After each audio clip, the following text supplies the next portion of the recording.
Hello YouTubers, welcome back. Well, today's project, or probably the next few videos project, is going to be working on my old Massey Ferguson 1135 tractor here. Haven't showed you this tractor before.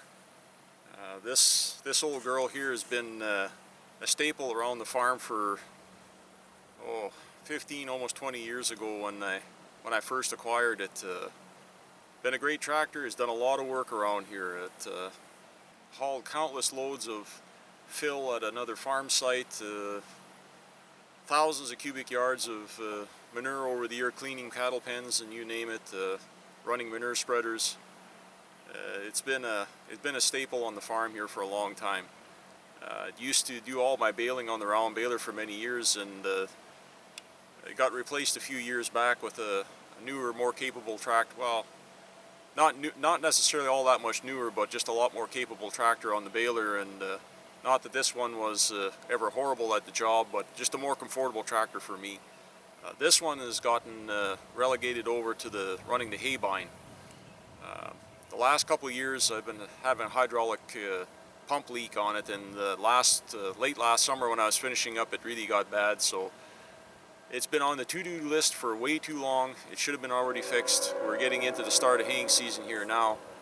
I gotta pull the front end apart and get the pump out and reseal the pump. Got a couple of O-rings that are leaking on the pump, so I got a kit for it. I just got to get it apart and get it done. So without further ado, we're going to get into it here, and a whole bunch of different things here today, just getting ready to get it apart. So anyways, we're going to get on with it. So what we have here exactly is a 1977 Massey Ferguson 1135. They had the Perkins AT6 354 diesel, and great motors. They were a pretty robust tractor overall. They had a few of their issues. Some people didn't like them, but overall these were probably some of the best tractors that they made in that time period there in the mid to late 70s there, before they went to the next models up, which were a little more problematic. But these were excellent tractors at their time. Anyways, getting on with it here. Like I say, I gotta get the front end apart and get the hydraulic pump out of this thing. Like I say, I gotta reseal that pump. Other than that, over the years, about 10 years ago, I had the injection pump redone, had the injectors rebuilt. About 4 years ago, the turbo finally gave it out. I had to put a kit in the turbo when I first got the tractor. It was leaking oil, and it was good up till then, but I managed to find a good used turbo that was basically only run literally probably less than 100 hours. So basically a brand new turbo I put on it. So, and then we did the clutch in it at one point here. It had never been done, I guess, from the factory, so redid the clutch in it a number of years ago. So now everything is good, except for, like I say, the pump is starting to leak. But can't expect whatchamacallit. This tractor is pushing almost 50 years old, so done pretty good for what it is. Like I say, I run the hay bine with it. I have a MacDon 5000 or 5010, I forget what it is. Can't remember if it's 14 or 16 foot hay bine on it. Great tractor for doing that job. So anyways, I got to get a battery in it. I didn't have a battery in it here last fall or last winter. I take it out in the winter because the batteries go dead with stuff that sits all winter. This tractor only gets used now in the summertime on the hay bine for cutting. So I got to get a battery back in it, get it started. I got to get the hay bine unhooked, get all this tangle of octopus of hoses here uncoupled, and get the pump and everything here. I got to move this. I got to pump up one tire in the hay bine here. I put a brand new tire on it here a couple of years. Last year I put a brand new tire on it, and it's got a weird slow rim leak. It leaks down. So anyways, I gotta get that pumped up, and then we're gonna get the tractor started and get the hay bine unhooked, and then I gotta find a nice level spot to set the tractor on, because I think I'm gonna have to literally I got to split the unbolt and remove the front casting with the axle, and uncouple the pump and dolly it forward. I got to take all the shrouding off, take the side panels, remove the hood, and then I don't know. I'm trying to not have to unbolt and remove the radiator from the rad frame. They have a mounting frame here that the radiator sits in. I think once you split them and roll them ahead, of course I got to uncouple all the hydraulic lines and the coolant hoses and all that good stuff, but then split it, and I've got a dolly that I'll be bolting onto here, and then I can roll this whole assembly forward here just a couple feet so I can get into, they've got 4 big mounting bolts here, 2 on each side for the pump, and I can unbolt the pump at that point and get the pump out, and then try and get that sucker resealed. If I can't, I might have to take it into a hydraulic shop that I know that does this kind of work and do it for me. You can get these reman pump. You cannot get brand new pumps for these. Unfortunately, these tractors are, once Agco bought out Massey Ferguson, they pretty much, all the vintage line stuff, they pretty much wash their hands of it. They don't want to talk to you, and when you phone a dealer about it, you're on your own as far as the parts sourcing. You got to phone wreckers or aftermarket part suppliers, and like I say, these tractors are still extremely popular tractors. Everybody keeps fixing them, keeps them going, so they're actually quite hard to get parts for. These pumps, you can get them exchange remans from most of these tractor part suppliers, but they are pricey, and with me being in Canada, I have to get it out of the US, and I think these pumps are around $2,000 now for a reman pump, and there's no guarantee that it'd be any better. This pump works perfectly fine. It pumps good. I got good hydraulic flow back at the remotes or whatever for my implement whatever there that I'm running. It's just in and around the pump body that they're bolted together in layers, and they've got like a spacer plate, and there's an O-ring on each side of that spacer plate, and that's where the sucker, I guess the O-ring dried out and blew out or let go or just leaking.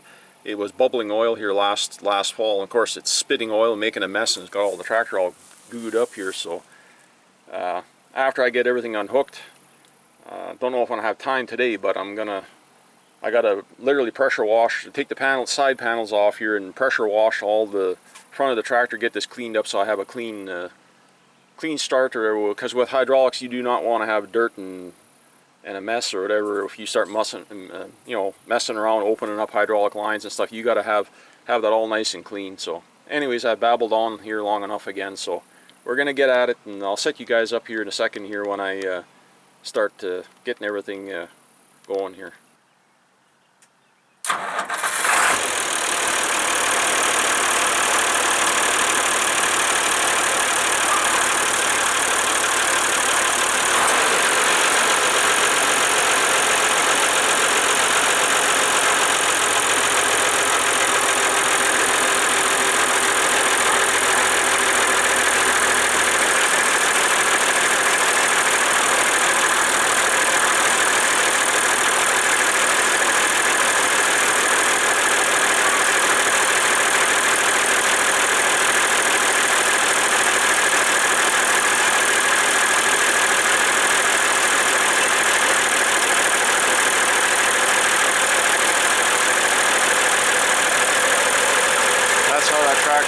Is can sit for 6 months, 8 months, whatever, and you got a good battery or whatever, you drop it in there and you just hit the switch and she fires right off, and you can sit for months on end. So I love this old tractor.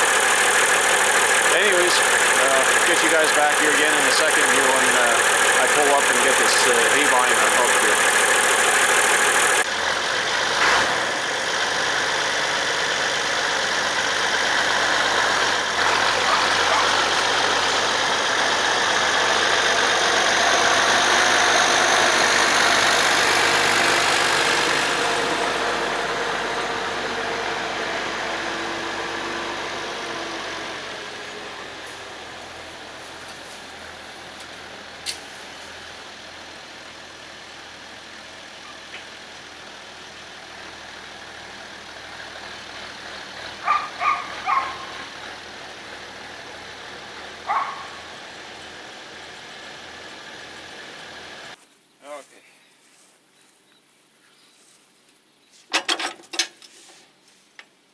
this jack here, the frame here.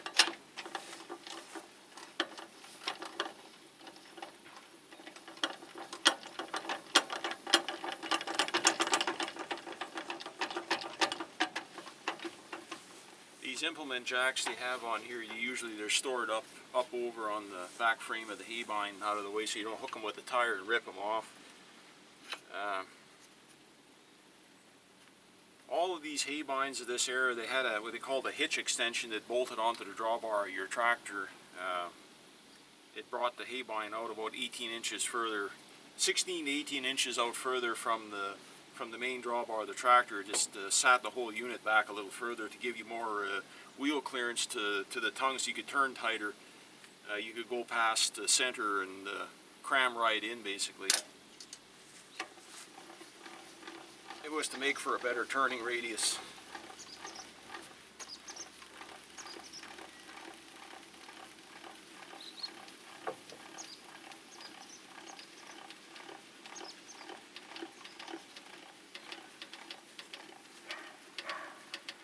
Okay, we got to get everything unplugged here.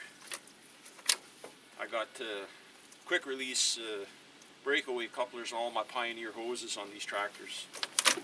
This one's no exception.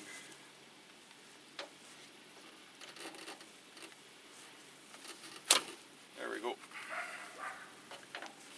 There's 4 hoses here, of course, 2 for up and down, 2 for the hydro swing for the, well, so you can cut from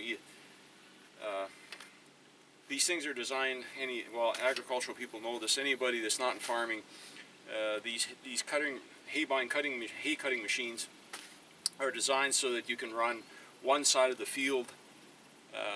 You can keep going back and forth.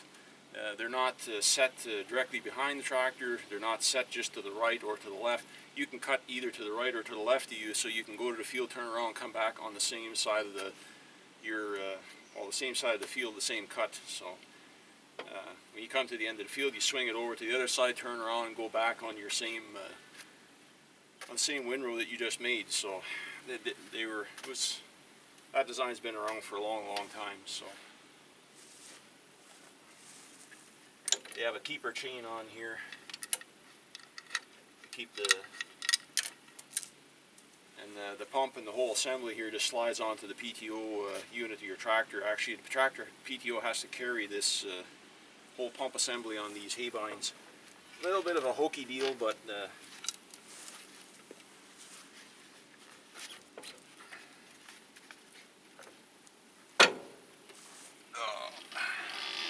and these things are heavy. You can take your tie-down chain that they have here, and they've got a slot on the neck here. You can hang them up, which is what I'm doing here.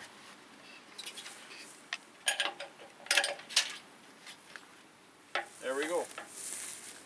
Now free and clear to pull ahead and park the tractor back to where well, this, like I say, I got to take the tractor over in the yard here, and I got to pressure wash the front of the tractor. That's probably not going to be today. I'm running out of time here, but anyways, okay folks, I think we're going to call this a video for now. Just to introduce you to the tractor here, and I got a whole bunch of service work here to do on it in the next coming days here, so there'll probably be a multi-part series or on the repair of this old girl. So haying season's coming up here. We're right on the cusp of it, and I got to get going. So I got to get this thing fixed and get it back out in the field and get it laying down some hay. So anyways, until the next time, you guys know what to do. The usual like, subscribe, share, and we'll see you folks all on the next one. And until then, take care.